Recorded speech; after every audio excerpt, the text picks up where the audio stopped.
그럼 텍스트 대상체의 정렬 기능에 대해서 배워보겠습니다.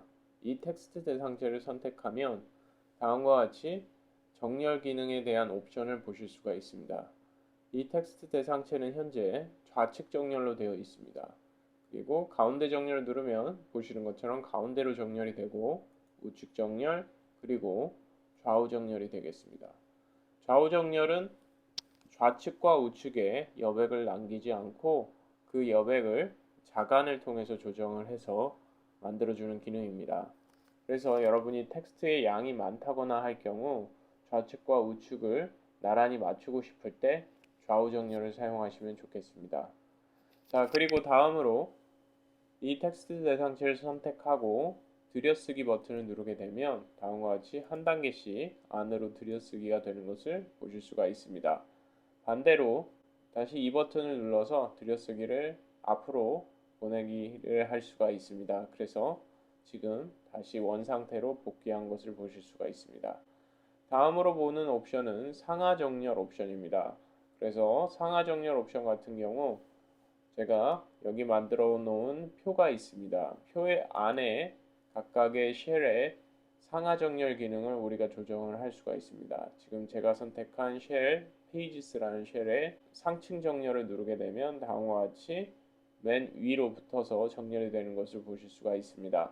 그리고 하층 정렬을 누르면 다음과 같이 맨 밑으로 붙어서 정렬이 되는 것을 보실 수가 있습니다. 상하 정렬은 표뿐만 아니라 도형이나 기타 다른 대상체에서도 적용이 가능한 그런 옵션이 되겠습니다. 키노트에서는 줄 간격을 다음과 같이 글자의 윗부분부터 다음 글자의 시작 부분까지라고 봅니다. 그렇기 때문에 이 줄 간격에 대한 개념을 이해를 하시고 나서 우리가 줄 간격 옵션에 대해서 바르게 배울 수가 있습니다. 자, 그럼 지금부터 줄 간격 옵션을 배워보겠습니다. 제가 준비한 텍스트 대상체들을 먼저 보도록 하겠습니다. 각각 두 개의 텍스트 대상체가 있습니다. 하지만 이 두 개의 텍스트 대상체는 줄 간격이 달리 설정이 되어 있습니다. 첫 번째 텍스트 대상체를 선택해보고 줄 간격 옵션에 들어가 보도록 하겠습니다. 줄 간격 옵션에 들어가서 보니까 첫 번째 옵션으로 줄이라는 옵션이 선택되어 있습니다. 줄이라는 옵션은 글자 크기를 기준으로 줄 간격을 설정합니다.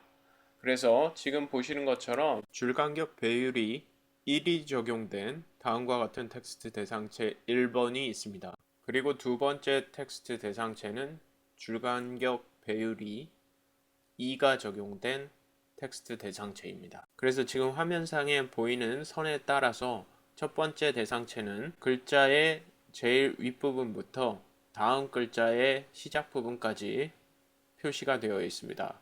그리고 두 번째 텍스트 대상체는 배율이 2배이기 때문에 지금 방금 우리가 본 간격의 2배만큼의 간격이 설정이 되어 있는 것을 볼 수가 있습니다. 그래서 여러분들이 줄이라는 옵션을 사용할 때는 글자 크기를 기준으로 줄 간격을 설정한다는 것을 기억하시기 바랍니다. 자, 다음으로 또 다른 옵션인 최소라는 옵션을 보도록 하겠습니다. 최소 옵션을 보기 위해서 제가 준비한 예제를 들어가 보도록 하겠습니다. 최소 옵션은 줄 간격의 최소 크기를 지정해서 서로 다른 두 개의 줄이 겹치는 것을 방지해 줍니다. 그래서 지금 이 텍스트 대상체는 최소 옵션이 적용되었고 100포인트라는 줄 간격이 적용되었습니다. 자, 그럼 이 상태에서 고정 옵션을 한번 보겠습니다. 고정 옵션이라는 것은 줄 간격을 일정한 크기로 고정한다는 이야기입니다. 그래서 이 텍스트 대상체의 경우는 고정이라는 옵션으로 100포인트로 설정이 되어 있습니다. 얼핏 보면 고정 옵션과 최소 옵션이 동일한 옵션처럼 보이지만 제가 이 고정 옵션을 10포인트로 조정을 해보면 다음과 같이 모든 텍스트가 겹쳐버리는 문제가 발생을 합니다. 반면에 여러분이 최소 옵션에 가게 되면 최소 옵션에서 우리가 10포인트로 설정을 하게 되면 보시는 것처럼 텍스트들이 겹치지 않고 어느 정도 최소의 줄 간격을 유지하는 것을 볼 수가 있습니다. 왜냐하면 최소 옵션은 줄 간격의 최소 크기를 고수해서 겹침을 방지하기 때문입니다. 자, 그래서 여러분이 최소 옵션과 고정 옵션 두 가지 옵션의 차이점을 배웠습니다. 마지막으로 줄 사이 간격 옵션은 보시는 것처럼 다음과 같이 두 개의 텍스트 대상체가 있는데 각각의 줄마다 텍스트의 크기가 다릅니다. 이런 경우 첫 번째 제가 지금 선택한 텍스트 대상체는 줄이라는 옵션이 선택되었습니다. 그리고 1.5의 배율로 설정이 되어 있는데요. 반면에 밑에 있는 텍스트 대상체의 경우는 줄 사이라는 옵션이 설정이 되었고 30포인트로 줄 간격이 조정이 되어 있습니다. 위에 있는 텍스트 대상체의 경우는 글자의 크기를 기준으로 하기 때문에 다음과 같이 각기 다른 줄 간격이 설정이 된 것을 볼 수가 있습니다. 그래서 지금 줄 간격이 이 부분과 이 부분과 이 부분이 서로 다릅니다.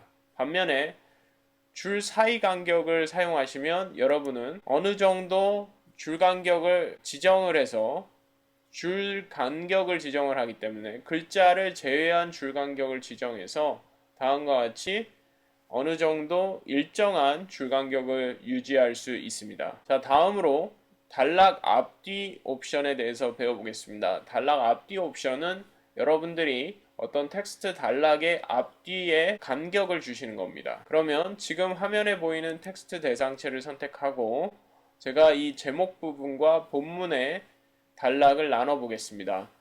지금 제목을 먼저 선택을 하고 커서를 여기 둔 상태에서 단락 뒤의 간격을 제가 조금씩 올려 보겠습니다. 그랬더니 다음과 같이 단락 뒤 간격이 점점 커지는 것을 볼 수가 있습니다. 그리고 그 밑에 있는 본문 텍스트 대상체를 선택해서 제가 줄 간격을 우선 조절을 해보겠습니다.